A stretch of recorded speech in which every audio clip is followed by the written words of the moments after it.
Prime Minister Modi is a friend of mine, but they don't do very much business in terms of business with us.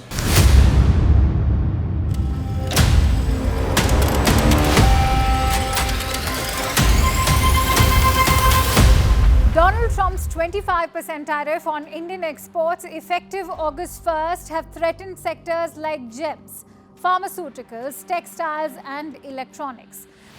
This move jeopardizes India's preferential trade status despite earlier talks. One that's set to impact two-way trade worth $129.2 billion.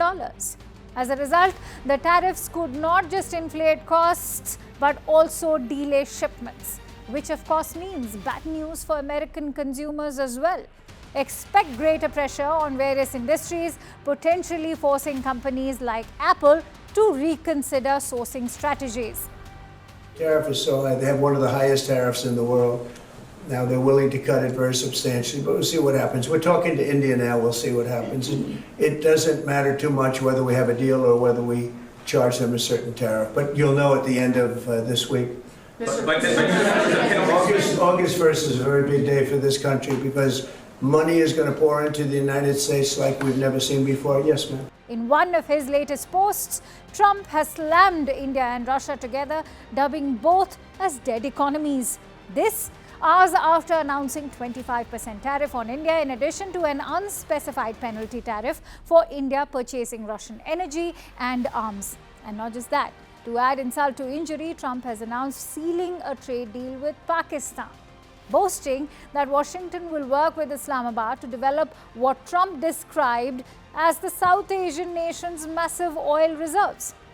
To quote the US President on Pakistan, "We have just concluded a deal with the country of Pakistan, whereby Pakistan and the United States will work together on developing their massive oil reserves. We are in the process of choosing the oil company that will lead this partnership. Who knows, maybe they'll be selling oil to India someday." It is not immediately clear what massive oil reserves in Pakistan that Donald Trump is referring to, but geopolitically, any US-backed project will threaten China and its strategic interests like CPEC.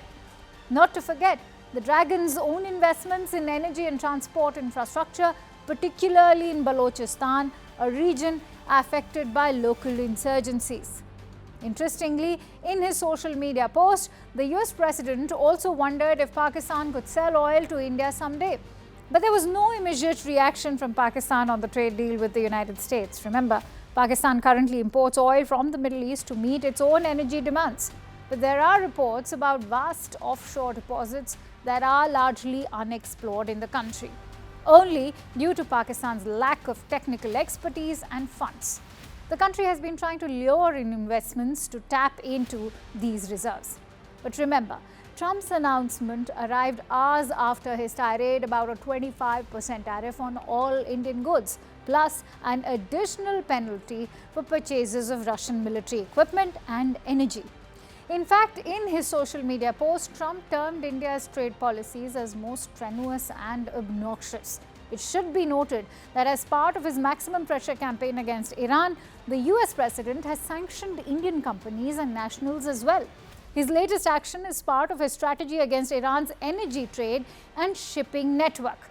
In an announcement by the US State Department, the US has imposed sanctions on 20 entities. In fact, it has identified 10 vessels as block property. Simultaneously, the US Department of the Treasury's Office of Foreign Assets Control, or OFAC, has also designated more than 50 individuals and entities, more than 50 vessels that are part of the Iranian oil magnate Hossein Shamkhani have also been identified. In fact, 6 Indian companies have also featured in OFAC's designations over their alleged connections with the Shamkhani network.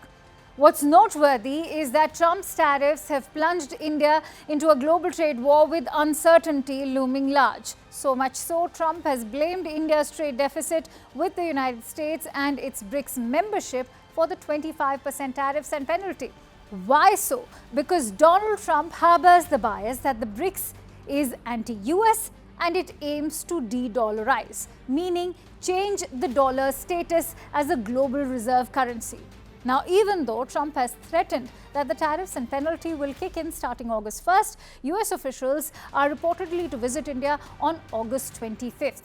They will continue discussions to hammer out an agreement at the earliest. The delay is also an indication that India is being a tough negotiator, since we have been demanding preferential access to the American market. A stance that's already been indicated by India's Commerce Ministry that categorically stated, and I quote, "The government attaches the importance to protecting and promoting the welfare of our farmers, entrepreneurs and MSMEs. The government will take all steps necessary to secure our national interest." According to US trade representatives, in 2024 alone, US goods trade with India amounted to about $129.2 billion, comprising $41.8 billion in US exports and $87.4 billion in imports. This resulting in a US goods trade deficit of approximately $45.7 billion with India. It's this trade deficit that Donald Trump wants to reduce. But will India comply?